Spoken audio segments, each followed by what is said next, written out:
2024 की पैथोक्योस्पी देखते हैं। इस क्वेश्चन में उन्होंने आपको लंग प्रोवाइड किया हुआ है, उसका एक वो कह रहे हैं कि आप देखें और बताएं क्या मसला है। तो lobar, pneumonia, grey hepatization and consolidation आपको उधर नज़र आ रही है।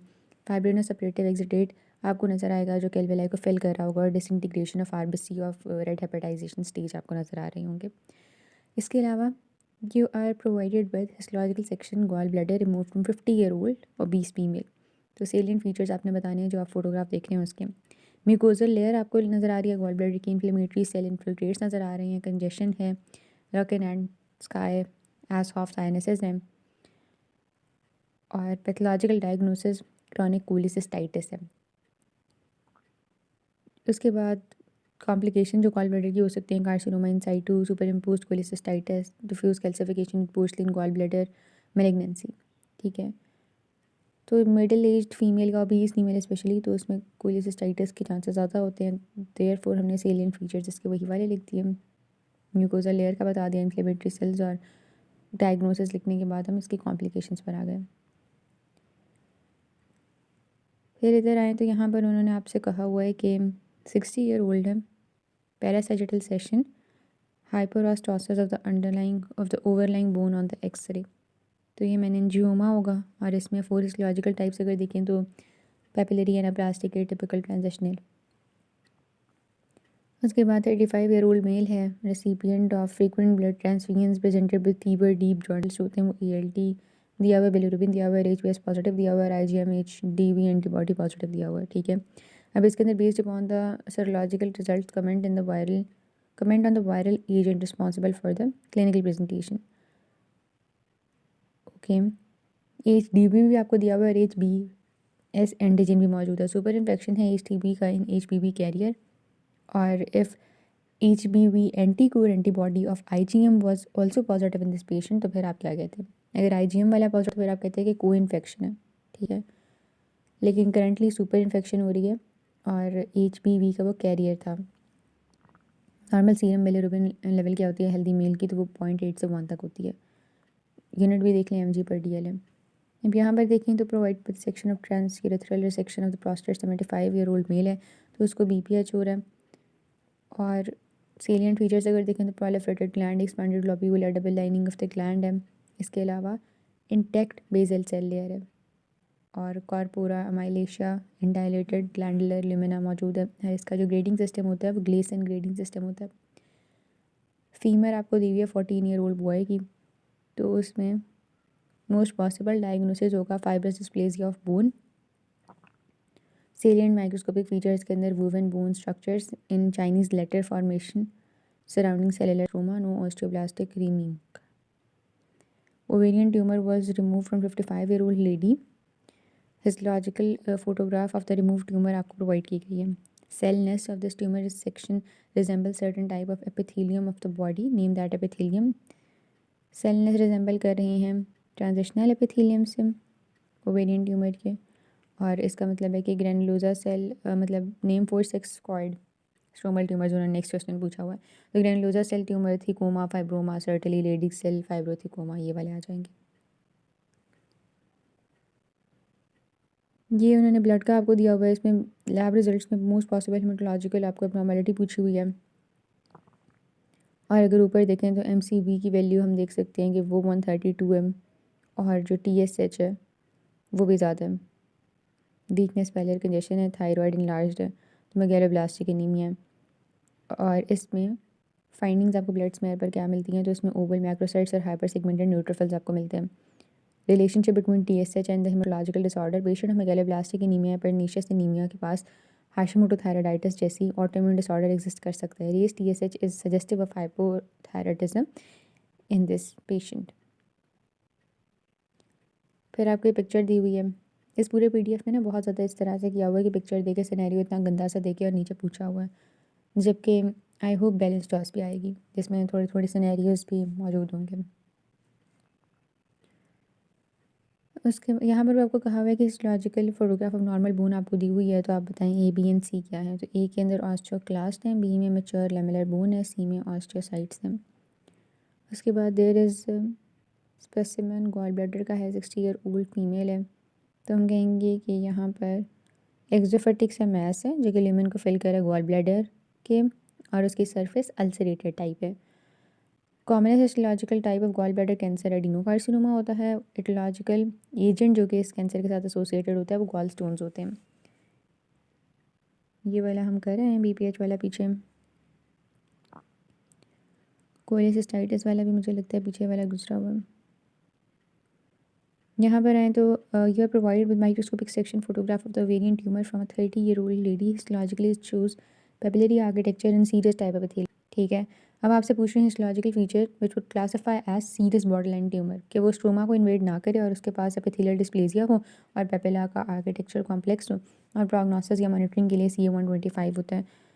आपको दिया हुआ है ब्रेस्ट लम्पेक्टमी नोड्यूल है। ग्रॉस अपीयरेंस आपको वेल सर्कमस्क्राइब नज़र आ रहा है और इसमें कोई खास नेक्रोसिस नहीं नज़र आ रहा। Most common benign stromal tumour breast का फाइब्रोएडिनोमा होता है। Prognostic factor stage of cancer और histological type and grade of cancer आ जाता है। इसमें 2 सेलिएंट फीचर्स आपसे पूछे हुए हैं। Flat lane on the face था, बायोप्सी ली गई है और आपको प्रोवाइड की गई है।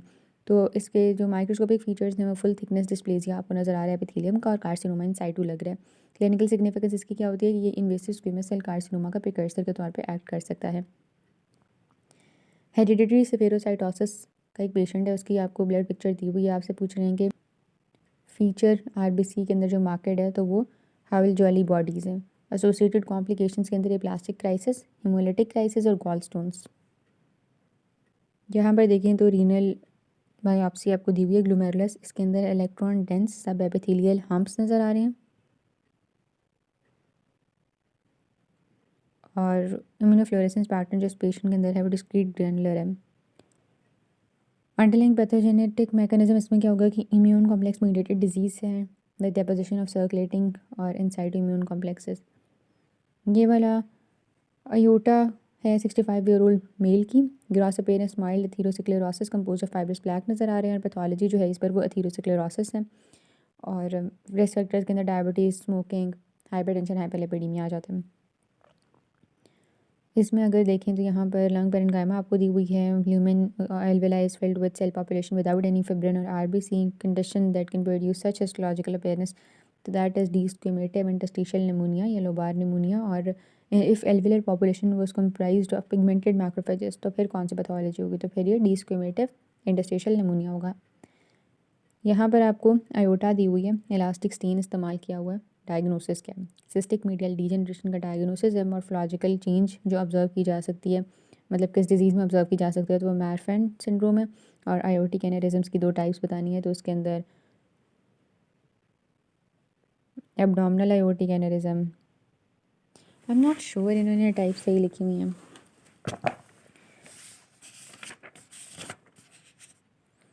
आयोटिक एनेरिज्म्स की टाइप बतानी है। Okay, may be they are right कि abdominal aortic aneurysm inflammatory, dissecting, syphilitic, atherosclerotic. उसके अलावा आपको कहा हुआ है कि ट्यूमर है जो कि 8th नर्व के साथ अटैच होता है, वो शवानोमा होता है। ठीक है, सेलेंट फीचर इसके अंदर एंटोनी टाइप ए होते हैं और एंटोनी टाइप बी होते हैं। ए वाले जो होते हैं उनके अंदर डेंस सेलुलरिटी, न्यूक्लियर पैलिसेडिंग और वेरो के बॉडीज़ मौजूद होती हैं। और 2 वाले के अंदर degenerated fossae and loose cystic areas होते हैं। जेनेटिक डिसऑर्डर जो कि एसोसिएटेड है इसके साथ, तो वो न्यूरोफाइब्रोमाटोसिस यानी NF2। इसमें आपको पेरिफेरल लंग ट्यूमर दिया हुआ है 50-year-old मेल का, no invasion of the surrounding stroma. और how would you describe this growth pattern, तो वो लिपिडिक ग्रोथ पैटर्न है। हिस्टोलॉजिकल टाइप इसकी ब्रोंकोएल्वियोलर कार्सिनोमा है और डिपेरानियोप्लास्टिक सिंड्रोम के साथ सबसे ज़्यादा एसोसिएशन पाई जाती है वो small cell carcinoma of the lung की होती है। एडीमा है, मेल है, लोअर लेग्स का एडीमा है। Pleural effluent, difficulty in breathing, fluid accumulation, suspected of renal origin. तो वट लैब इन्वेस्टिगेशन आप करोगे टू कन्फर्म कि रीनल कॉज है, तो आप 24 और यूरिन प्रोटीन लेवल्स कर लोगे। Parameter should be tested in the blood of this patient, आप टोटल प्रोटीन और सीरम एल्ब्यूमिन चेक करोगे। If the cause of fluid accumulation is renal, comment on the expected of the above test and justify. अगर तो renal cause की वजह से fluid body के अंदर जमा हो रहा है तो यूरिनरी प्रोटीन 3.5 ग्राम पर 24 आवर्स से ज़्यादा होगी। टोटल सीरम मतलब एल्ब्यूमिन और टोटल प्रोटीन लो होगी क्योंकि यूरिन में बहुत ज़्यादा जाती जा रही है। एडिमा क्यों हो रहा है? प्रोटीनूरिया की वजह से, नेफ्रोटिक सिंड्रोम की वजह से। Proteinuria low protein level cause करता है which is selective initially as albuminuria. 14-year-old large tumour at angle of jaw, biopsy ली है और आपको दिखा दी है। वहाँ पर उनको डिफ्यूज़ पॉपुलेशन ऑफ डोनस नियोप्लास्टिक सेल्स मिले हैं, दरमियान में मैक्रोफेजेस भी मौजूद हैं, स्टारिक स्काई अपीयरेंस मिली है। तो ये बर्केट लिम्फोमा है, इसकी जो म्यूटेशन होती है वो माइक जीन को इन्वॉल्व कर रहा होता है, ट्रांसलोकेशन हो रही होती है बिटवीन 8th एंड 14th, ठीक है। माइक 8th पर होता है और 14 पे IGH का लोकस होता है, और वायरस जो एसोसिएटेड होता है वो EBV होता है। 10 साल का बच्चा है, painful tender swelling middle of the thigh, lytic lesion, diaphysis, reactive bone deposited in onion skin pattern, और डायग्नोसिस बताना है। तो ये हो गया एविंग सार्कोमा 1122 या 1122 इसकी ट्रांसलोकेशन होती है, और इसमें आप सर्जरी या कीमो कर लेते हो, तो ये इफेक्टिव मोडालिटीज़ हैं। 70 presented with shiny nodule near the outer canthus of the eye. It was biopsied. We are provided with histological section of the biopsy. Salient features बताने। Salient features ये basically basal cell carcinoma होगा, ठीक है। Salient features अगर देखें तो हम कहेंगे कि nest of dark stained basaloid cells हैं, peripheral palisading of the cells in the nest मौजूद है, और blue stroma है around nest, और stromal retraction मौजूद है। Name 2 tumors arising from the skin, तो squamous cell carcinoma और malignant melanoma। ग्रॉस स्पेसिमेन ये मुझे लगता है गुजर चुका है।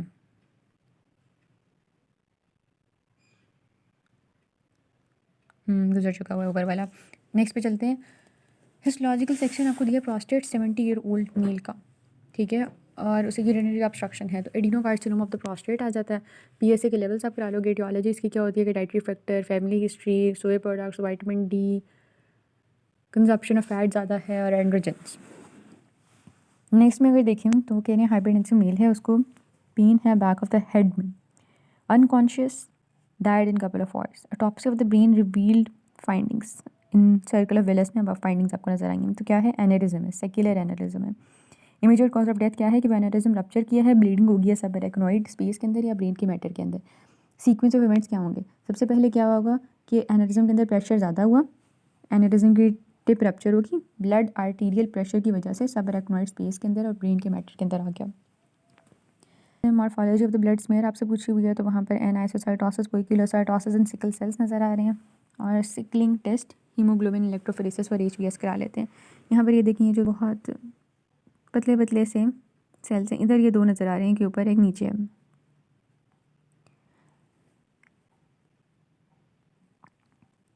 इसमें आपको उन्होंने ओपन अप हार्ट दिखाया हुआ है और मिट्रल वाल्व दिखाया हुआ है, तो इसके अंदर पैथोलॉजी क्या है, एक्यूट बैक्टीरियल एंडोकार्डाइटिस है। कॉम्प्लिकेशन का डेवलप हो सकती है थ्रोम्बोएम्बोलाइज, सेप्टिक एब्सेस और इम्यून मीडिएटेड ग्लोमेरुलोनेफ्राइटिस, और रेटिनल हेमरेजेस वगैरह डेवलप हो सकती हैं। वन एसेंशियल लैब इन्वेस्टिगेशन जो इन पेशेंट्स के अंदर आपने करानी होती है दैट इज़ ब्लड कल्चर, ठीक है। उसके बाद अब यहाँ पर देखें तो इसमें सॉलिटरी कोल्ड नोड्यूल है, तो ये papillary carcinoma of the thyroid है, और ऊपर पेपिला दिख रहे हैं ना, मतलब fibrovascular core, optically clear, orphan Annie eye nuclear lining, psammoma bodies. Prognosis is excellent, 95% 10 year, और 5 to 20% जो होते हैं वो लोको रीजनल और रीकरेंस के साथ प्रेजेंट कर सकते हैं। अच्छा देखो, अब मैंने इस तरह से रखा हुआ है कि अगर अबॉर्शन हुई हो या प्रेगनेंसी है और उसके बाद वो आपको बता रहे हैं कि evacuation was done, evacuated material आपको दिखाया हुआ है, या फिर क्यूरेटेज की गई है, मोल्स का सिनेरियो होता है। हाइड्रेटिफॉर्म मोल और ग्रॉस अपीयरेंस इवैक्यूएटेड मटेरियल की ग्रेप लाइक क्लस्टर होंगे, और हाइड्रोपिक वेसिकल्स वहाँ पर मौजूद होंगे। डायग्नोस्टिक फीचर्स क्या होंगे कि सेंट्रल वेलस स्ट्रोमा होगा, सिस्टर्न फॉर्मेशन होगी, ट्रोफोब्लास्टिक फॉर्मेशन होगी, उनकी प्रोलिफरेशन होगी, और लार्ज साइज विलाय मौजूद होंगे। यहाँ पर अगर देखें तो आपको सिग्नट रिंग सेल्स नज़र आ रहे हैं, इसमें गैस्ट्रिक पाइलोराइब एंट्रम पे वो आपको कह रहे हैं कि है, ठीक है। तो इसमें गैस्ट्रिक सिग्नट रिंग सेल कार्सिनोमा नहीं, वेट, उन्होंने माइक्रोस्कोपिक अपीयरेंस पूछी, आप बताओगे कि सिग्नट रिंग सेल आपको नज़र आ रहे हैं, एक्सेंट्रिक न्यूक्लियस है, लार्ज साइटोप्लाज्मिक मेन म्यूसिन के वैक्यूल्स हैं। What will microscopic features What will be the microscopic features if there was a bulky obstructing malignant mass at this location? अगर bulky obstructing malignant mass है तो फिर हम कहेंगे कि एडिनोकार्सिनोमा, नियोप्लास्टिक ग्लैंड नज़र आएंगे और टॉल कलमनर सेल्स होंगे। अच्छा, अब ये क्या चीज़ है, वो आपको कह रहे हैं लंग की बायोप्सी है, और thick firm plaque like growth है। This is malignant mesothelioma। Aetiology जो इसकी होती है, इसकी एसोसिएशन होती है एस्बेस्टॉस के साथ और स्मोकिंग के साथ, और इसमें pathology is related to asbestos exposure, plaque of pleura, laryngeal और ओवेरियन और कोलन के cancers, mesothelioma of the peritoneum. अच्छा, इसमें अगर देखें तो सिकल सेल्स अगेन नज़र आ रहे हैं और बच्चे को ये प्लास्टिक एनीमिया है। What would be the precipitating factor? Infection by parvo B19 और lab investigation electrophoresis and sickle test. Okay, start से थोड़ा सा PDF रहता है, अब हम वो देख लेते हैं। मैंने मिडिल से स्टार्ट किया था। हमने यहाँ से स्टार्ट किया था ना, इसके ऊपर चलते हैं। यहाँ पर वो आपको क्या कह रहे हैं कि कोल्ड नोड्यूल है थायराइड के अंदर, तो ये फॉलिकुलर रेटिनोमा है, 3 सेंटीमीटर साइज्ड है। अच्छा, तो फिर वो आपसे इसकी हिस्टोलॉजी पूछ रहे हैं, माइक्रोस्कोपिक पॉइंट पूछ रहे हैं, तो हम कहेंगे कंप्रेस्ड नॉर्मल थायराइड पेरेन्काइमा है at the periphery of nodule. और हिस्टोलॉजी डिफरेंट है कैप्सूल के अंदर और कैप्सूल के बाहर, और कैप्सूल इसमें बहुत ज़्यादा इंपॉर्टेंट होता है। माइक्रोस्कोपिक एग्जामिनेशन आप कैप्सूल की लास्ट में करते हो। यहाँ पर ये डिबाके टाइप 1 और टाइप A के अंदर फॉल कर रहा है। ये वाली पिक्चर रप्चर्ड एनेरिज्म इसकी डेथ की वजह हो सकती है, और हाइपर और यहाँ पे क्योंकि टिश्यू डिसऑर्डर इनहेरिटेड एडेमार्फन सिंड्रोम वगैरह है, उसकी वजह से प्रीडिस्पोज हो जाते हैं towards this kind of aortic dissection. ये देखिए हमें टाइप 1 दिखाई हुई है ना, इसी तरह से जो टाइप 2 होती है वो थोड़ी सी आइसोलेटेड होती है, ठीक है। टाइप 1 एक्सटेंसिव है। टाइप 3 जो होती है वो डिस्टल होती है, ठीक है। और 1 2 टाइप A के अंदर आ रही हैं, और B जो है वो टाइप 3 के अंदर आ रही है।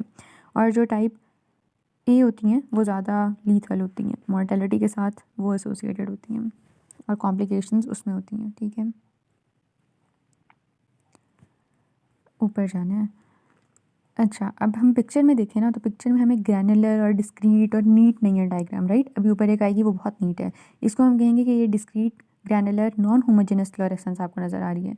पैथोजेनेटिक मैकेनिज्म क्या हो सकता है कि इम्यून कॉम्प्लेक्स मीडिएटेड डिजीजेज हैं with deposition of immune complexes, circulate करते हुए इम्यून कॉम्प्लेक्सेस, और इसमें एसएल हो सकता है, पोस्ट स्ट्रेप्टोकोकल हो सकता है। यहाँ पर देखें तो थायराइड है, गोइटर है, लार्ज है, ठीक है। और इसमें आप lab test T3 T4 TSH करा लोगे, और कोलॉइड गोइटर हो सकता है, हाशिमोटो थायराइडाइटिस हो सकता है, grave disease, tumours of thyroid में ऐसी प्रेजेंटेशन हो सकती है।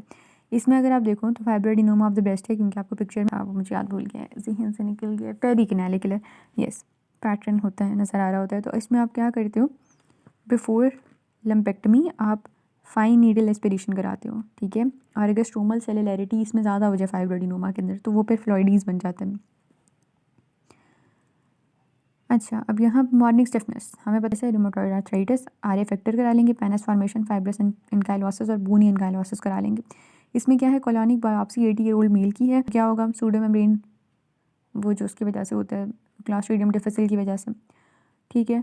और क्रिप्ट एब्सेस आपको किन किन कंडीशंस के अंदर मिल सकती है, तो आपको ulcerative colitis, Crohn disease, Yersinia, bacillary dysentery वगैरह के अंदर मिल सकती है, ठीक है।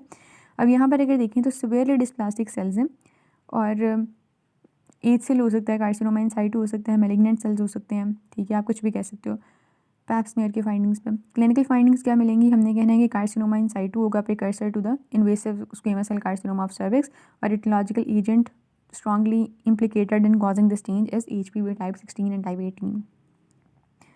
यहाँ पर वो बता रहे हैं कि bouts of haematuria 45 year old male है, और बेलेडेड ट्राइगोन, तो हम इसमें हैं कि डेलिकेट पेपिलरी फ्रॉन्ट्स हैं, सेंट्रल फाइब्रोवेस्कुलर कोर है, कवर कर रहा है 4 to 5 layer thick transitional type epithelium को, और इसके अंदर कोई डिस्प्लेसिया नहीं है। और इसके अलावा डायग्नोसिस क्या है, यूरोथीलियल पेपिलोमा इसका डायग्नोसिस है, और name the malignant urothelial tumour of the bladder according to the WHO। तो उसमें पेपिलरी यूरोथीलियल कार्सिनोमा हो सकता है, लो ग्रेड वाला या फिर हाई ग्रेड वाला। अब यहाँ पर देखें तो जॉइंट सेल आर्थराइटिस है, ग्रॉसली आपको थिक नॉडुलर पैल्पेबल सेगमेंट में मिल रहा है टेम्पोरल वेसल का, और माइक्रोस्कोपिक फीचर्स में granulomatous inflammation, degeneration of the elastic lamina, inflammatory cell infiltrates of the wall and scattered joint cells. अंदर अगर देखें तो हेपेज जब पॉजिटिव है तो एक्यूट वायरल हेपेटाइटिस E है, IgM एंटीबॉडी आप कराते हो, और लिवर एंजाइम ALT बेसिकली क्या होता है कि वो हेपेटोसेलुलर जॉन्डिस की कंडीशन में रिलीज़ होने लग जाता है, डैमेज हो क्योंकि हो रहा होता है हेपेटोसाइट्स को, तो जो डैमेजिंग हेपेटोसाइट्स वो रिलीज़ करने लग जाते हैं वायरल इन्फेक्शन की वजह से, जो डैमेज हो रहा है उसके रिस्पॉन्स में। ELP रेज इसलिए होते हैं क्योंकि जिस तरह वक्त गुजरता है तो कोलेस्टेसिस वहाँ पर शुरू हो जाती है, और इसकी वजह से ELP रेज होने लग जाते हैं। अब यहाँ पर अगर देखें तो ये सेमिनिफेरस ट्यूब्यूल्स हैं, थिक बेसल मेम्ब्रेन है, Leydig cells in the interstitium मौजूद हैं। आई विल ट्राई कि मैं MGT का ये मुझे थोड़ी सी कन्फ्यूजिंग लग रही हैं, और इसके अलावा कुछ बच्चों को ब्रेस्ट की कन्फ्यूजिंग लगती हैं।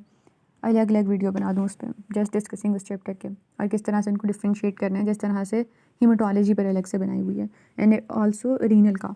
ठीक है, सो आई विल ट्राई, क्योंकि ये अजीब सी पिक्चर है। 10-year-old है, अब उसको अनडिसेंडेंट टेस्टिस है। ठीक है, तो अनडिसेंडेंट टेस्टिस के अंदर कौन सा कैंसर कॉमन हो सकता है या कौन सा कॉम्प्लिकेशन हो सकती है? वो जर्म सेल ट्यूमर हो सकता है। ट्यूमर ऑफ टेस्टिस सी में पूछे हुए हैं, तो उसमें आपने टेराटोमा सेमिनोमा यूक्सा कह दिया, सर्टली सेल लेडिक सेल कह दिया। और जो आपने हिस्टोलॉजिकल फाइंडिंग्स बतानी है उसके अंदर आपने कहना है कि Leydig cell and the interstitium, वो फिर वही अनडिसेंडेंट टेस्टिस के अकॉर्डिंग आपने बतानी है।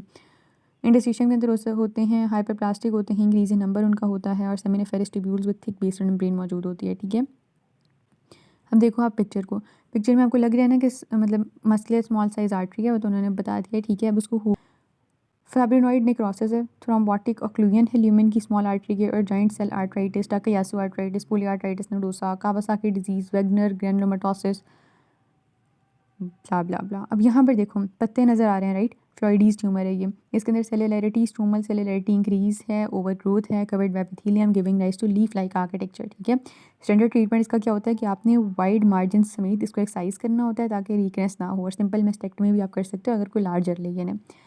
इसमें आप देखो तो यहाँ पर वारफिन को ना कंसल्टेंट ने कहा है कि मॉनिटर करो डोज ऑफ वारफिन, तो आपको होगा कि हम पीटी टाइम करा लेंगे और हम ब्लू कैप्ड वैक्यूटेनर्स का इस्तेमाल करेंगे, क्योंकि उसके अंदर पहले से सोडियम सिट्रेट डला होता है, तो 1:9 उसकी बन जाती है विद ब्लड। ये कैल्शियम चलेटर होता है, ब्लड के अंदर कैल्शियम के साथ बाइंड करके उसको चलेट कर देता है। अच्छा, यहाँ पर देखें कि बच्चा है और सेरिबेलम है, सेरिबेलम में डबल एल आता है और मेडुलोब्लास्टोमा में डबल एल आता है, तो बच्चा सेरिबेलम तो मेडुलोब्लास्टोमा, सिंपल रूल है ये। डिस्क्राइब द माइक्रोस्कोपिक फीचर्स, तो हाई सेलुलैरिटी है, sheets of anaplastic cells, small blue round tumour cells हैं, डार्क स्टेनिंग है, माइटोसिस है, होमोराइट रोजेट्स हैं, कॉर्ड बन ट्राइंगल बन रहा है, राइट? ऑस्टियोसार्कोमा है, और ये लंग बोन ब्रेन तक जा सकता है। ठीक है, LBB।